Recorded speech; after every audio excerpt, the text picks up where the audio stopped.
Hey people, get ready with me. So today is pupunta kami ng square para maggala. Wala kasi magpunta ng square kapag gantong oras. Kasi madaming kainan doon, mga food stall, ganun.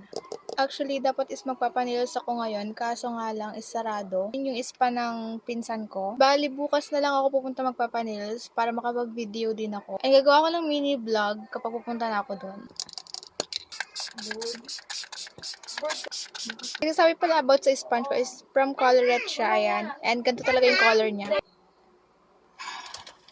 So, maglalaro rin kasi yung mga pamangkin ko dun sa pinagkukantan kasi namin yung pinanood namin kanina. Anong pangalan title nun? Barbarian. Yung baba. Nakapagpahinga na kasi kami, kaya ngayon is gala naman. So, makikilay na ako. Sa mga katanong para sa tutorial ng kilay ko, i-watch nyo na lang to. Bali, ganito pala yung pangkilay ko. Walang kayo ng sobrang nipis na ganito. I-shape nyo lang din sa pinaka-shape ng kilay nyo.